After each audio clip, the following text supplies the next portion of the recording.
Hi, welcome to the Pursuit of Truth. So there's two things I wanted to talk about. I'll start with the COVID-19 one. This was a news story I saw on a newsprint story on Sky, and I'll put the link in the description. It was titled COVID-19, Mother Warns Coronavirus Can Happen to Anybody, after teenager daughter dies on day she was to get vaccine.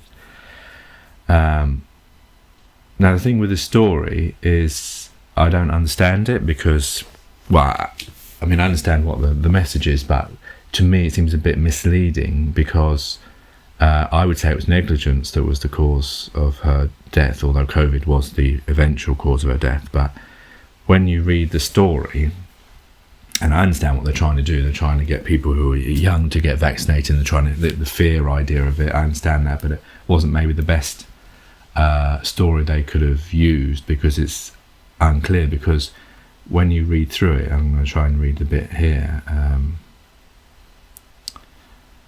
So she died of COVID myocarditis, which is the inflammation of the heart caused by the virus. But where's the bit I wanted to read, because it doesn't quite make sense.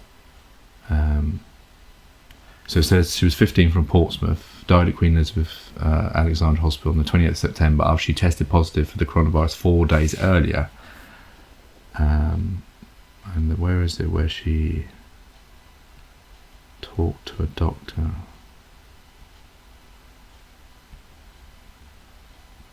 So she said her daughters first developed flu-like symptoms before she underwent the PCR test, which gave a positive result, leading to her isolating at their home. So she had, so as far as the PCR test, that means she had COVID-19.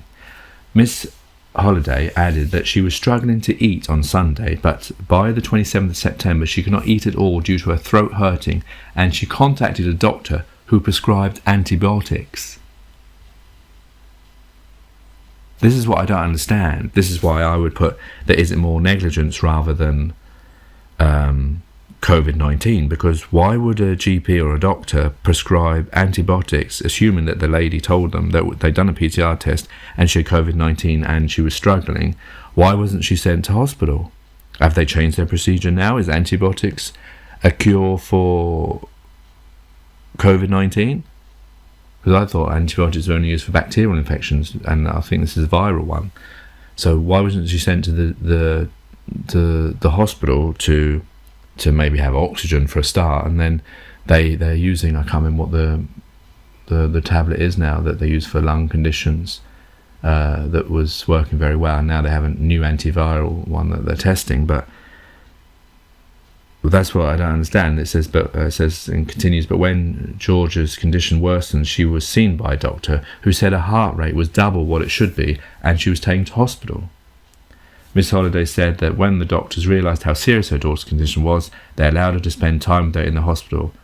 And she speaks, they realised how serious it was, and I was allowed to touch her, hold her hand, hug her and everything else. I was with her the whole time, she said. Mrs. Holiday said that Georgia did not have any known underlying medical condition, and she was going to have the jab on Tuesday. But because she tested positive on Saturday, she was isolating. When her isolating period over, she was going to get it. The day she passed away was the day that she would have had it done. So, I mean, really, she died of a failing, I would say, of that doctor who prescribed antibiotics for, assuming he was told that she had COVID-19, because antibiotics wouldn't do anything against COVID-19, do they? Because they're for bacterial infection. Well, unless he thought she had COVID-19 and a bacterial infection. But yeah, I would have aimed that story more at negligence at the GPs in Portsmouth. That is very strange. I mean, that's why I mean, it's because it has that element to it. I wouldn't have used that story if you want to try and get people to be scared of COVID-19, because obviously then they're going to say, well, wait a minute, if she was taken to hospital and given the right things, then she may not have died of COVID-19. She was given antibiotics, which is not as far I'm understanding what is meant to be done. And the other thing I want to talk about was that was interesting. I noticed it came out yesterday. Was this Pandora Papers? Unfortunately, I think 600 journalists have been allowed to go through all this. It's a shame they don't just release it. I don't know if there is a release anywhere so that we can all just look at it ourselves and do a search for names, because they weren't really giving very many names. I mean, if they've got there's how many megabytes it's meant to be and how many pages, there must be so many different names on there. Who are all these individuals? I know they've named Tony Blair and David Cameron and a few other world leaders around the world. No surprise there that the rich and powerful are putting their money into offshore accounts so they don't have to pay tax, so that they have a nest egg. Maybe some of these are sifting money from taxpayers in certain countries. I don't know exactly. I'm just pondering on that. But why are they doing that? And then they expect taxpayers to pay everything when they're putting their money safely away so it can't be touched and can't be seen. And I suppose they're all going to get excited about this now.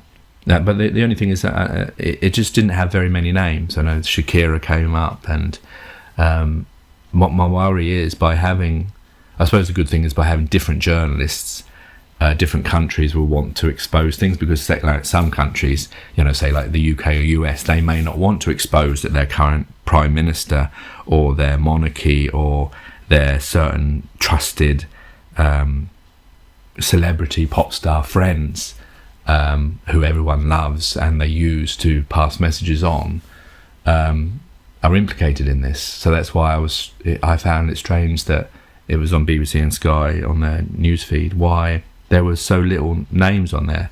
A lot of them were the world leaders. The only current world leaders were in those countries, that we always, well, not we, the UK will sort of say they're not our friends or whatever. And that's the snowball effect, I guess.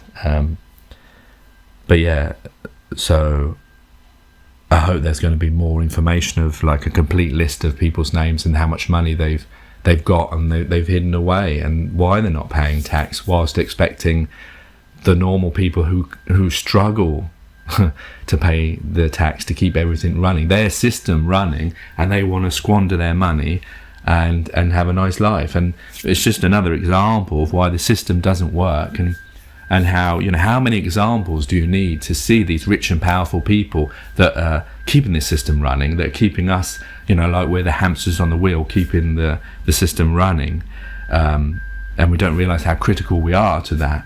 Why we keep on allowing it to happen when we see the abuses that these rich and powerful people are committing, and how they're living their life while we're suffering our one existence when we all should be equal.